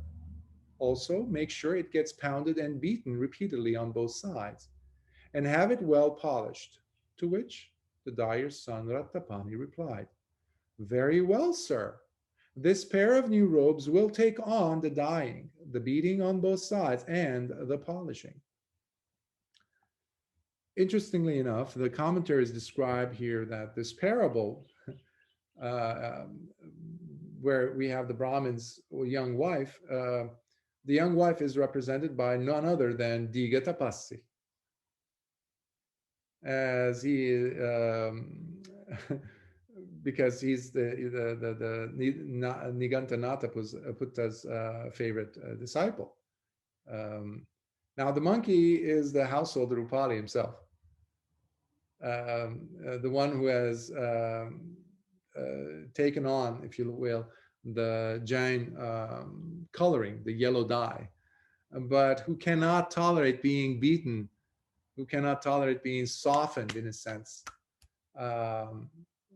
And finally, Rattapani, the only one who is actually mentioned within this parable, is none other than Lord Buddha himself. He's the one who has some sanity. You know, how could you beat up a monkey repeatedly and then polish it, or even, dye it in a color? So that's what the commentaries offer us. Um, so that was his way of using the simile to tell him what was going on now that he sees. So back to the sutta. In the same manner, the doctrine of the perfectly awakened Buddha is delightful to the wise, but not so for the foolish, who cannot tolerate it. But the Dhamma taught by the Blessed One is always applicable, able to withstand the scrutiny of the wise and their thorough examination. So what we're seeing here is Upāli saying that is his testimony after being his supporter, Mahavira's supporter, proving that this doctrine of yours is based on false view, plain and simple. Because that doctrine is only good for putujanas and foolish people, he says. and it can never withstand the scrutiny and the investigative approach of wise people who know how to discern. So, because sooner or later the wise will see through it. That's what Upāli is saying. Then Nigantanataputta stated, but householder, all the people, together with the king of this land, know you as my follower and supporter, a disciple of Nigantanataputta. Now, whose disciple do you declare yourself to be then? When this was said, the householder, Upāli, arose from his seat slowly, arranged his upper robe on one shoulder, and by carefully clasping his hands together, he raised them towards the direction where the Blessed One was staying in the Pavarika mango orchard, and said, well then, sir, listen closely, and you will now know for certain as to whose disciple I am. I pay homage to the supremely wise one who is beyond all delusion, with the arrow pulled out, the truly victorious conqueror. The arrow pulled out is a reference to Sakaya Ditti, the personality view, or wrong view as we call it. And it, it, it is a unique characteristic of the dispensation of Lord Buddha's. After all, by relinquishing that, by dropping that samyojana, that fetter, that's one of the criteria that indicates that the person now is become noble. So he's indicating the nobility of Lord Buddha. And having that quality allows such a person, a stream enterer, to identify another one. They can identify another one. And such a person can doesn't think twice before wholeheartedly offering homage, the way that Upāli is doing now.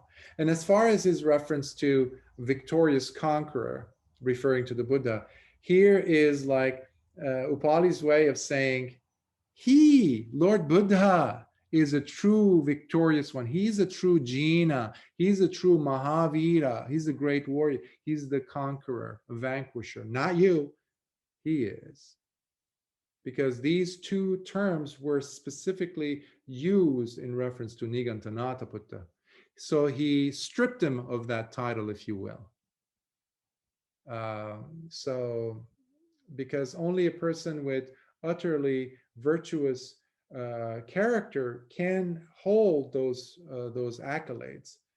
Meanwhile, Mahavira, with his unvirtuous behavior, as we saw, doesn't deserve it in the eyes of Upāli. He is one time biggest supporter. So he continues. He is truly appeased, living without anguish, calmed and with a perfectly tranquil and balanced mind. He is the Blessed One, the Buddha, and I am his disciple. There's your declaration. There's 9 more verses to come. He is the unequaled being who bears his very last body, having completed all the duties of a recluse, attained the supreme goal of the holy life, the disciplined charioteer with all his hesitations overcome. He indeed is the happy one. He is the Blessed One, the Buddha, and I am his disciple. He is stainless and beyond all insecurities, who lives contentedly with no perplexities or doubts. Unrivaled in his guidance, the skillful discipliner, pure throughout, the victorious one who illuminates, having cut off all conceit and pride. He is the Blessed One, the Buddha, and I am his disciple. The incomparable leader of the herd, immeasurable in his depth of understanding, the supremely virtuous one. With all passions fully extinguished, he is the one restrained, the provider of safety, who stands free from bondage. He is the Blessed One, the Buddha, and I am his disciple. The royal tusker is he, unbound and always at home in seclusion. The emancipated one, released from all fetters that bind. He is the patient one, endowed with knowledge, the sage with limitlessly deep wisdom, versatile in all conversations, freed from all mental proliferation, papanchas. With his banner fully lowered, he stands pure. Here, the reference to banner being fully lowered, this is a reference we see a lot. Banner, like a flag, or putting down the flag, as they say, is the ending of all conceit or mana. And by him saying that this flag is lowered, what he's saying is an arahant, because if even an anagami has to still negotiate one's way out of conceit, they still have conceit blocking the way. So by him saying the flag has been lowered, is a full arahant, Lord Buddha, which again, Mahavira is not even close. He's saying, he is the blessed one, the Buddha, and I am his disciple. He is the foremost, the seventh among all sages, free from all hypocrisies and deceptions. He possesses the threefold knowledges. With a pure heart, he is the calm master of discourse, and in composing verses, the giver of alms and offerings since time immemorial. He is the blessed one, the Buddha, and I am his disciple. He is the noble one, always mindful and with wise penetrative insight, always balanced, released from liking or disliking. Never perturbed, he is completely free from craving, the undisturbed master of himself. He is the blessed one, the Buddha, and I am his disciple. Comfortably abiding in meditation, he lives the holy life honorably, never attached to either company or isolation. He resides in the highest secluded mind, himself having attained to the summit with perfect purity. Having crossed over the ocean of dukkha himself, he now helps others to cross. He is the blessed one, the Buddha, and I am his disciple.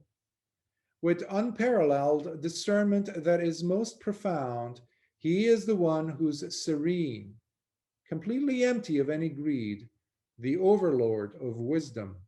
He is Tathagata. He is the Sugata. Unrivaled and peerless is he, confidently standing without compare. He is the Blessed One, the Buddha, and I am his disciple. Having severed all manner of craving, he has become the awakened one, with no fumes of desire left burning. Remember the anthill fumes? He is free from all contaminants, the foremost worthy one to receive gifts. He is the mightiest among the most powerful, the most glorious of all beings, the incomparable one, deserving of the highest homage. He is the blessed one, the Buddha, and I am his disciple. 10 verses.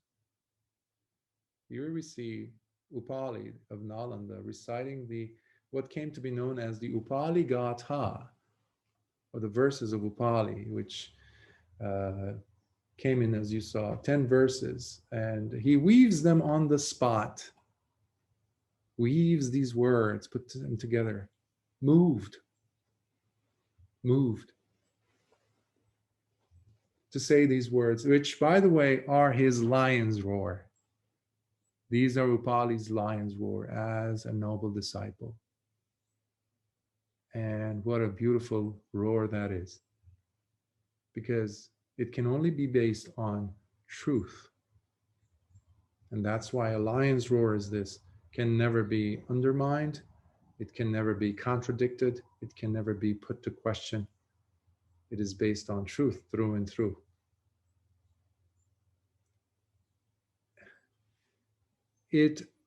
This kind of a roar, it's like a roar that roars with the lifeblood of existence itself, if you will. It has the DNA of truth within it, in every single word, because of the truth that the person who's saying these words has lived, is living. Therefore, nothing could withstand or resist it. That's why it's called a lion's roar. And and then the naked ascetic Nigantanataputta retorted, "And when, householder, did you have enough time to put together this long praise for the recluse Gautama?" "Sir, when there is an abundantly vast heap of numerous flowers of all kinds, then a skilled garland maker or his apprentice would find it compelling to make a beautiful, exquisite garland of multicolored flowers. In just the same way, sir, the Blessed One has innumerable, wonderful, and praiseworthy qualities. So many inspiring virtues to list. Therefore, sir, how can we truly resist praising the one who's so worthy of our highest admiration when we still have the chance?" Then the old Nigantanataputta, unable to endure hearing such praise and honor being offered to the Blessed One, he then and there vomited hot blood. Sad, sad, sad. And in fact, we know from the text that by throwing up hot blood, Nigantanataputta collapsed and died right there on the spot. So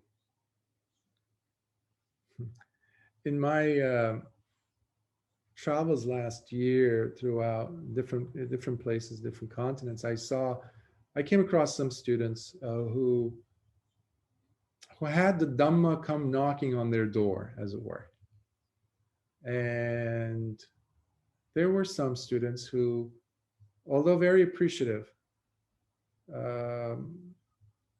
they nevertheless made it very clear that now is not the time for them to practice,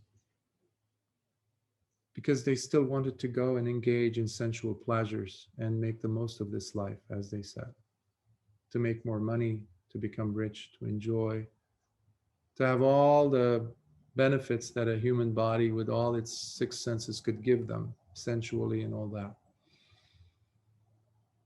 So I look at that and I look at Upāli, who didn't waste any time. He had all those sensual pleasures one can imagine, probably more so than we can imagine, being so rich. But he didn't want to waste his opportunity as a human being. Yet I see sometimes individuals willingly doing that. Bhante, let me go ahead and go and make those mistakes. They even say those words, let me go and make those mistakes. I want to learn. I see what valuable thing you're offering, but I also feel like now is not the time because I still have to go and, I don't know, enjoy. Let me just say that, enjoy. So we're going after pleasures, eating, drinking, going to the bathroom, sleeping, and then repeating the cycle. For me, that's a sorry excuse for being a human being, plain and simple. Because I really have a hard time distinguishing such a human life with a life of a pig, a dog, a cat, a mouse. In fact, some of these animals might show compassion and love at times, or willingness to learn something, and not kick something that's beneficial to them away. Because here we see 26 centuries ago, a human being, a householder who's done it, who took a risk, who made the most of his life by not wasting this opportunity. This path is only open for such individuals. I will say that. We're not getting something for nothing, ever, especially in the Dhamma. It takes willingness, and it takes the desire to seek out and while still being alive, and pursue with intent our long-term benefit, and obviously the benefit of others around us. But one has to do that for oneself instead of postponing. Well, tomorrow I'll do this later. Let me make my mistakes, Bhante. Let me learn from my mistakes. Okay. But while you're in the midst of doing that, you die, or you're hit with some serious sickness, or you lose your memory, or are now unable to actually sit down and meditate, or to ponder, to even read, or even to listen to the Dhamma. Postponing for what? Until when? So let's not.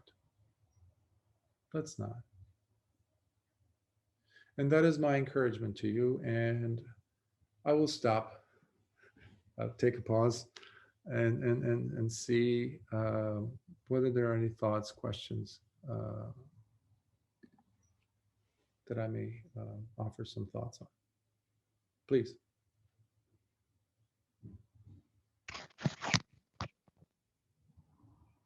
Bhante? Yes. I have a tendency to say this fairly regular, but I think that was probably the most important sutta. I think I said that about 2 weeks ago, though, so maybe we can take that with a pinch of salt. But actually, it has highlighted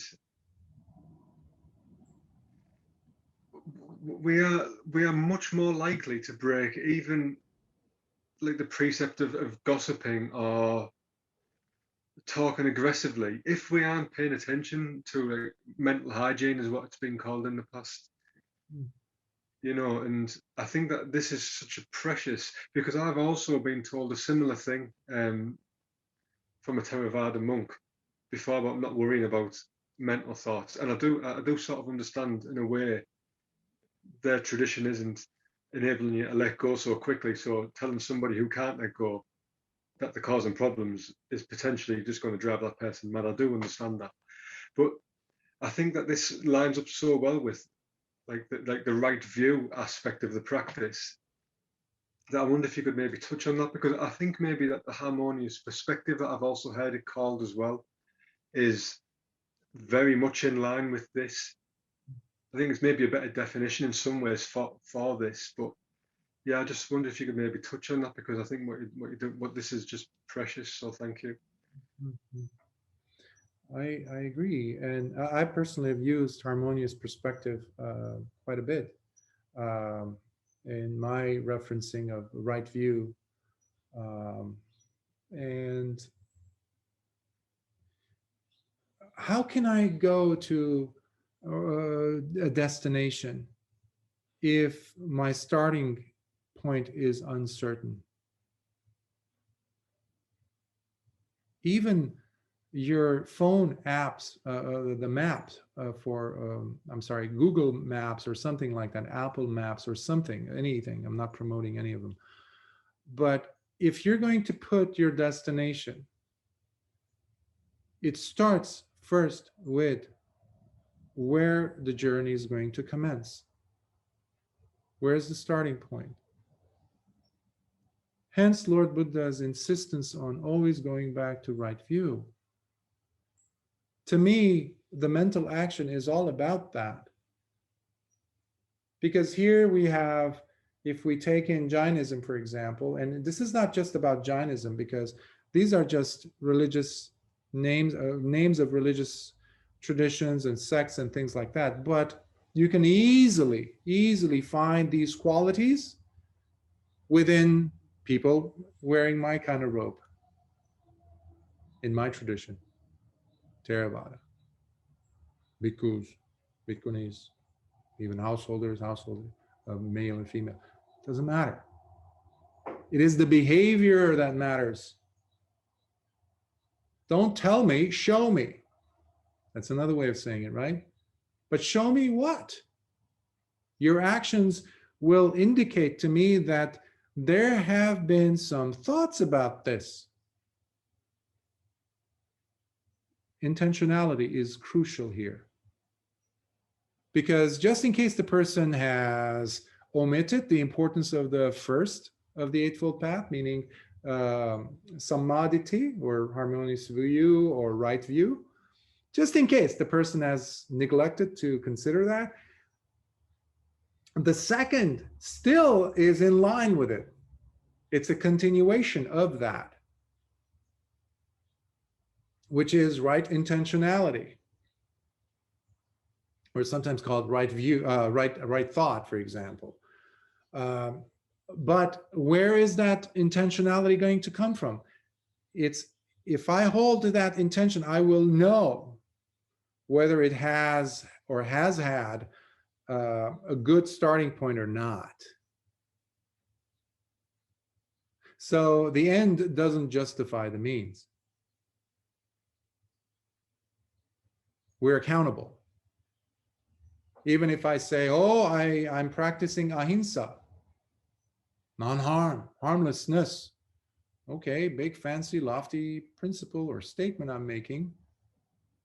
But when it comes to a point where I'm walking and I see someone obstructing my way, I'm pushing them, shoving them. Well, I didn't hit them. They were standing on my way. Well, I really had to go, or the fire alarm went off and they were obstructing the way. I had to just bulldoze my way through them.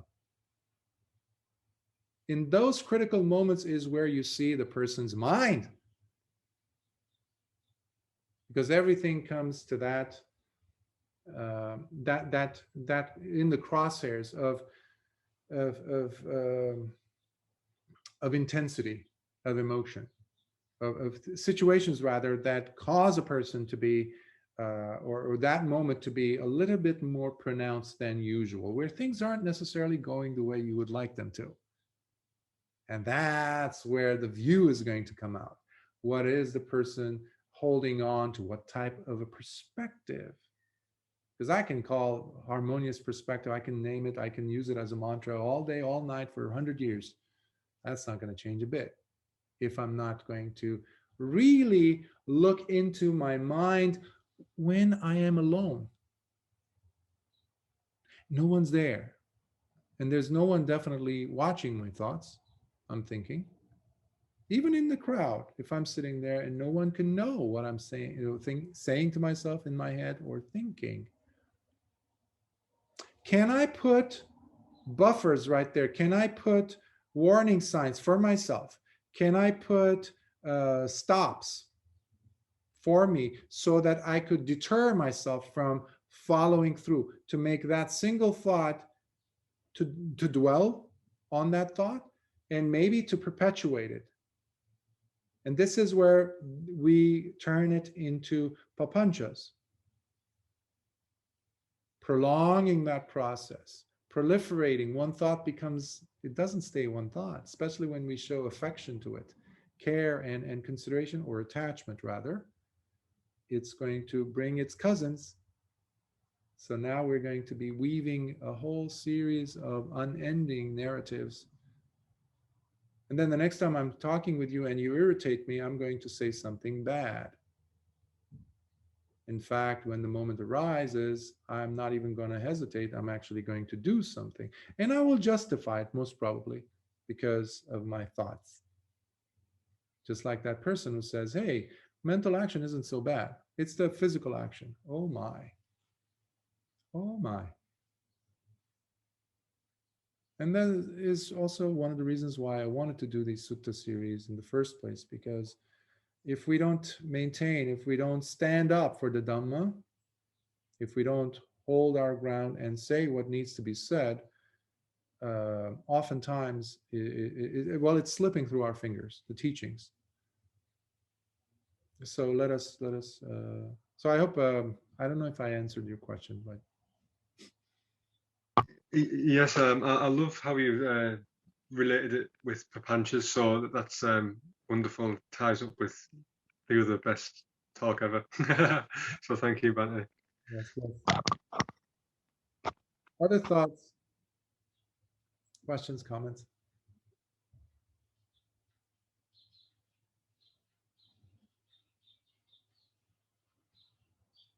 I applaud your patience for sitting through these long suttas and sometimes not even going to the restroom. But yeah, this is also developing your virya. This is also developing, obviously, your khanti, your patience. And this is where you can carry the meditative aspect of your work into your life. And my hope is to have some of these words, these Upāli, for example, his example, to kind of reverberate in your mind during the week. And that is why I'm so I'm very loud when it comes to pointing out that a householder has such equal opportunities. That's what I'm trying to say in attaining. Because I've seen not only monastics, but including householders telling of themselves, lay people, describing themselves as, well, I wish I were also a monastic. I would be able to dedicate more of my energy. That's not true.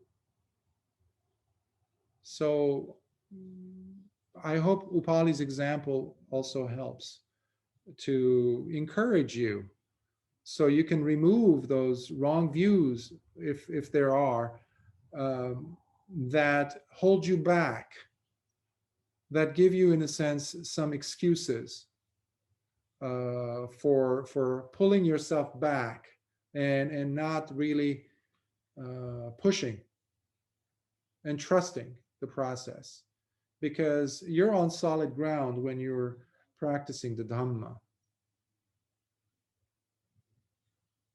That's why many of us keep coming back to it. There's so many lessons, as you saw.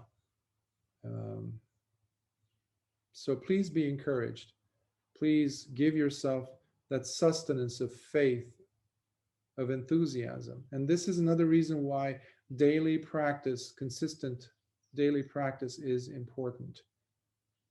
Sometimes you might have responsibilities that might compel you not to be able to sit. I understand that. But even 5 minutes, but of course not to make that a routine, of course. So I wanted to also offer those suggestions as well, encouragements.